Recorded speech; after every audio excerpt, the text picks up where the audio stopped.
na muli mga katarok. Nandito tayo ngayon sa Quarry Farm. Ito ay sakop ng Stutterheim. Sa episode na ito, tayo ay mag-hunting.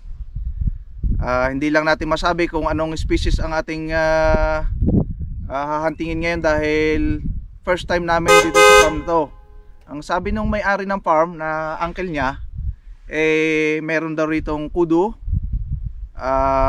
baboy ramo, at yung warthog, at saka mountain rebback. Kung alin ang una nating makita sa tatlong yon, ay siya nating sana swertehin na makabaril tayo dahil minsan mahirap din, hindi rin basta-basta ang naghahunting.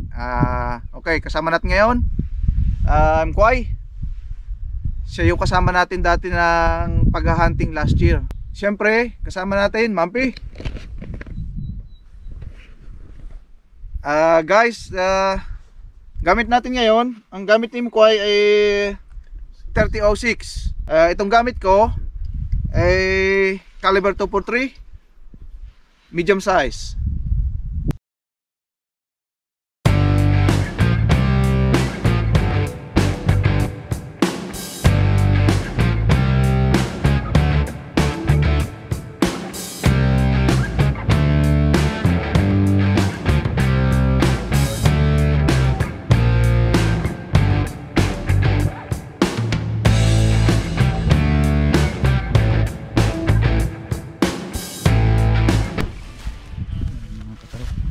Sa pwesto na naka-overlook dun sa dam. So pag may nakita kami lumabas na baboy, saka namin susubukan. Maghihintay tayo rito siguro mga 2 oras. Guys, naka alas 9 na. Ngayon umikot kami rito sa farm na ito na sinasabi nilang maraming baboy, tapos may mga usa. Naka 2 oras kami, hindi kami nakakita ng baboy damo. Nakakita kami ng usa, pwede sanang barilin, ang problema babae, so hindi na namin binaril. Tumawag kami doon sa kalapit na farm doon sa kabila. Ngayon pumayag naman na lumipat kami doon sa kanila dahil mukhang nandun daw yung mga baboy ngayon. So lipat kami roon, tignan namin baka doon kami makabal ng baboy damo. Okay guys, tara. Mga katarok, andito na tayo sa gate ng kabilang farm. Ano to? Gate ng parang pinaka kung sa amin sa Kalintaan dati, Turel. Tapos iikot tayo sa kabilang side. Meron pa pala isang gate doon.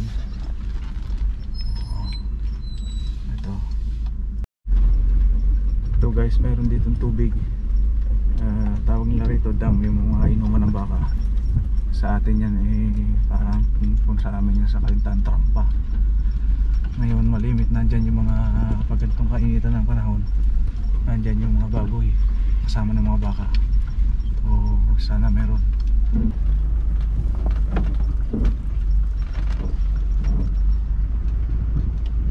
Nice cows here, boy. Yeah. Great.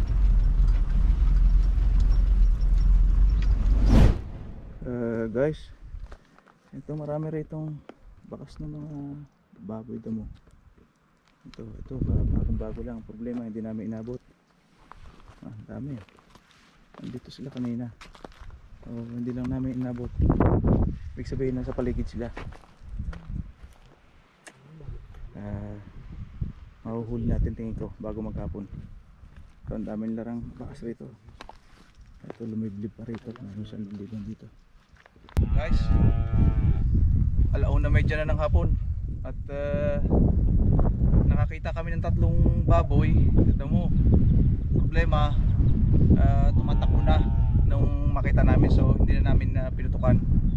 Ngayon 1:30 na, ginawa namin, nag-split na kami ni Mkwai. Si Mkwai pumunta ron sa kabila. Tapos ito, pinisita ko itong inuman ng mga baka. Baka mayroong mga baboy na nandito. Problema, wala. So balik kami ron. Hindi ko alam, baka si Imkoy ay may nahuli dahil lalos mag-iisang oras na kaming naghiwalay. So sana may nabaril siya doon, kaya lang wala siyang kasamang may hawak na camera. Ito na rin si Imkoy. Sana magandang balita. Baka kahuli to.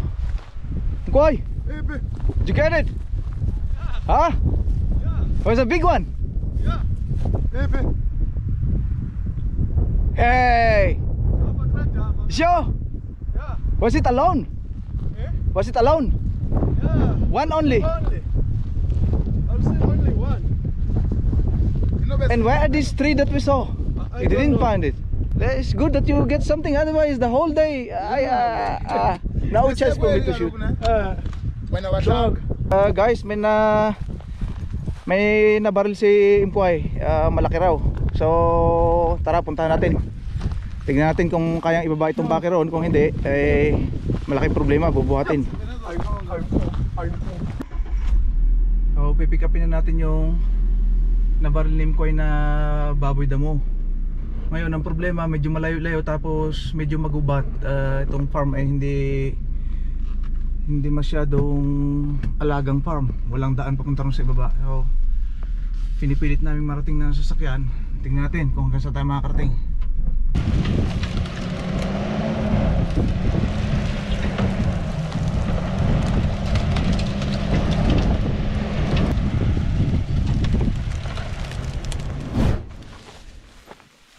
Guys, hanggang doon lang yung bake.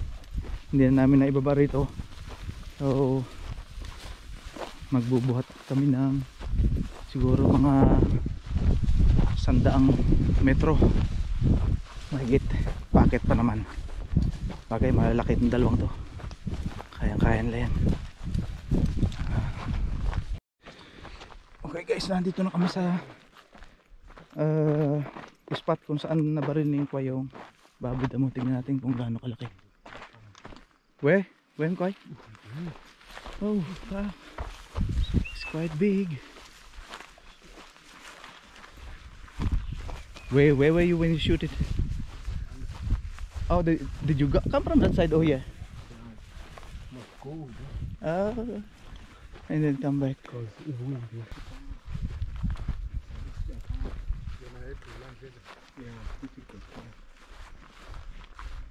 It's a big task already. Ito guys. Oh no, it's big. You. It's an old one, eh? It's good. It can shoot here. Look at this. Guys, tignan niyo yung ano niyan, ngipin. Where did you shoot it, Imkoy? Yeah. There is the shot. And then There shot is. maybe. Yeah.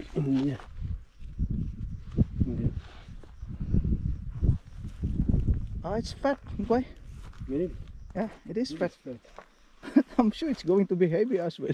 Yeah. also heavy to carry it. Tinatawag rito na warthog. Pwede nito ng baboy damo. Ang kandi ng baboy damo. Ngayon, yung baboy damo na katulad nung sa atin sa Pilipinas, sa gabi siya lumalabas. Tapos ang kulay niya, mas mahaba yung balahibo niya na mas maitim. Ito, ang kaibahan nito sa araw, itong klase ng baboy damo na to, araw lumalabas. Tapos sa gabi, hindi siya lumalabas sa gabi, sa araw lang kapag mainit ang panahon. Kaya lagi siyang nandito sa paligid ng tubigan. So katulad dito sa tubigan namin siya na nabaril. So at least may isa kami ngayong araw na to. Congrats again, boy. Good job. Mga katarok, itong problema nito pag dito sa ibaba na baril. Kung doon sana sa itaas, kaya talaga abutin ng baki ng sasakyan. Ngayon ang gagawin, tatanggalin na yung mga laman loob para gumaan ng kaunti, kasi siguro mga 100 metro din yung pagbubuhatan, tapos paakyat. Tanggalin na yung laman loob para gumaan sa kanila buhatin. Hey, Not easy. I said that knife is sharp, but it's not sharp.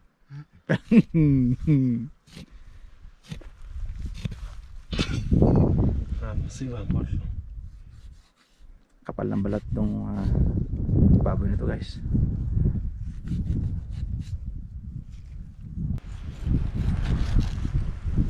Taba guys. Ayan, nakikita ko yung kanyang sapay. Tagiliran ng balat.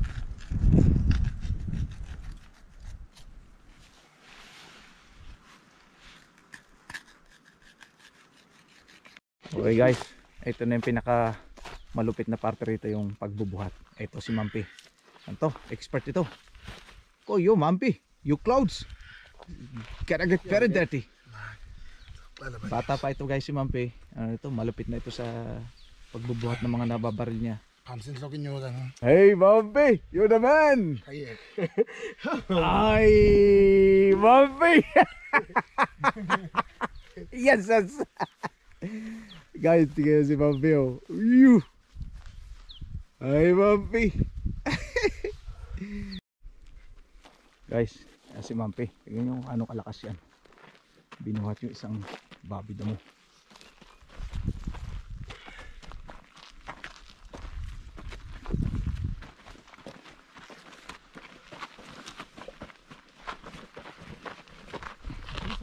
Yeah.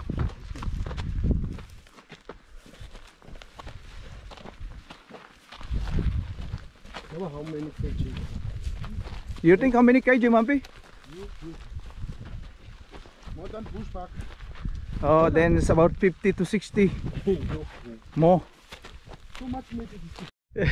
Ayun, Mga katarok, kahit anong lakas ng tao, pag gantong pakyat, manghihina talaga. Ayan si Mampi, Mampi, pahinga. Hindi mo na. Yo. Yo. Okay guys, nakarating rin. Dito na kami sa sasakyan. So, tapos hapon na rin. Kaya siguro punta na kami sa camp at makapagluto ng manloob ng baboy damo. Siguro adobo o inihaw na atay. Mga katarok, nagkaberya. Tinama yata ng ating gulong sa pagtawid siguro sa may alambre. Latay. Papalit muna tayo ng gulong.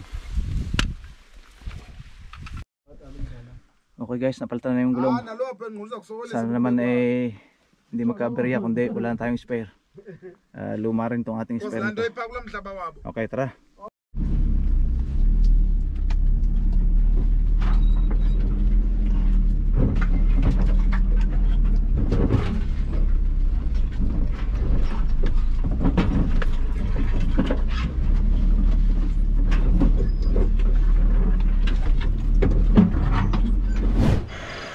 Mga katarok, andito tayo sa camp.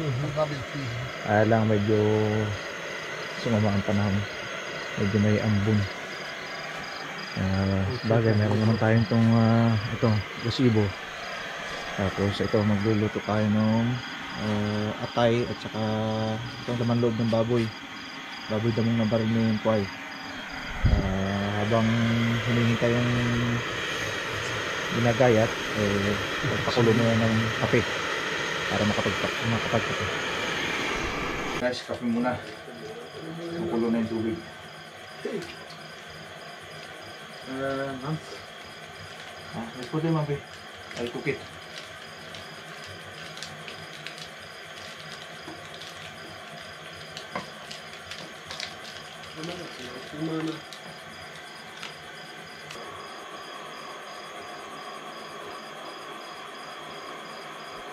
Kway? Yeah. Do you drink coffee? Yeah, bo. Oh, yes, a nice coffee when you're tired. Okay. Let me finish mine.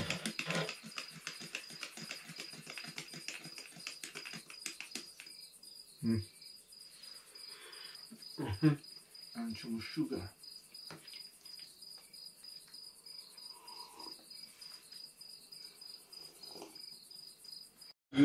Mga katarok, luto natin itong atay at saka yung puso noong baboy damo.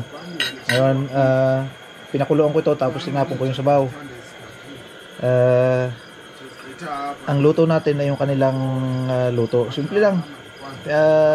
Hindi na ginigisa, lagyan lang ng sibuyas, tapos may black pepper, tapos beef cubes, at saka aromat. Ang problema, nalimutan ko magdala ng asin, pero kargahan lang natin ng aromat para umalat. Okay, kaya simulan natin atong puso.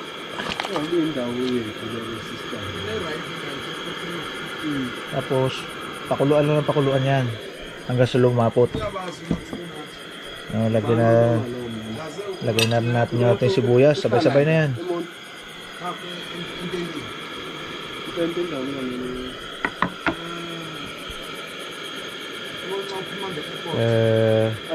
Pag medyo konti na yung sabaw, ngayon lalagyan natin noong mga rekado. Problema lang talaga yung asin, pero siguro makakukuha nung aromat dahil maalat to. Ito na, pwede na hanguin.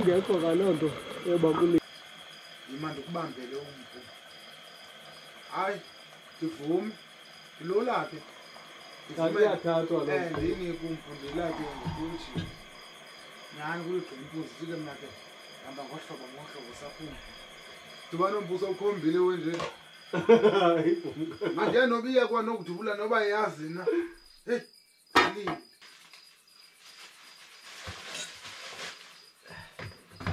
Too much salt. Yeah, no salt but too much salt. It's the aromat. No salt. I forgot to bring salt, but now it's too much salt now. Chili. Yakho bakutsa lompu andinani ngakho. Bakhe ndizibuleli izilwanyana kaya ngokumfundo. Kulo iqala ay. Kanti ndisenza ufikelwa iminute. Guys, tapos na kumain. Maghahanda na sa pagtulog para bukas ng umaga ay magising. Baka sakaling makabaril pa ng baboy o usa. Magandang umaga mga katarok. Second day, maulan, katitigil lang ng ulan. Actually alas 7:30 na. Maaga pa rin ako nagising. Problema, ayokong bumangon dahil may ulan nga. Naka-schedule sana kaming pumunta roon sa kabilang farm, sa pangatlong farm, dahil nalaman namin kagabi na ang dahilan kaya madalang ang usa rito sa dalawang farm na pinuntahan namin, yung palang bagong mga nag-aalaga ng baka dito ay meron silang mga aso. Ang nangyayari, pag binibisitan lang yung mga baka, hinahabol ng mga aso yung mga usa. O sabi noong pangatlong farm na pupuntahan sana namin ngayon, lumipat daw doon yung mga usa sa kanilang farm. Pumayag naman siya kagabi na lilipat kami ngayon. Ang problema nga, maulan. Hindi ko alam kung matutuloy pa kami, pero itong dalawa kung kasama ang kanilang desisyon, mag-antabay kami ng mga 2 oras, baka tumigil tong masamang panahon. Mag-aantabay pa kami. Ayan, gumagawa sila ng apoy para mag-ihaw nung karne ng baboy damo. Guys, alas 9 na ng umaga, mag 9:30. Gumanda na yung panahon. Wala na rin yung ulan. Pero nag-decision na rin kami na umuwi na lang, dahil kung magsisimula pa kami ng pamamaril ng usa, alanganing oras na, dahil ang usa dapat maagang maaga ka, o kaya doon sa papalubog ang araw. Babalikan na lang siguro namin baka after ng 2 weeks, 3 weeks, balik uli kami rito para sa usa. Guys, sana ay nag-enjoy kayo. Although hindi namin naipakita yung aksyon, sana ay na-enjoy nyo. Next time, sa mga susunod na episode ng hunting, sisikapin naming maipakita ang buong aksyon. Okay guys, dito na natin tinatapos ang episode na ito.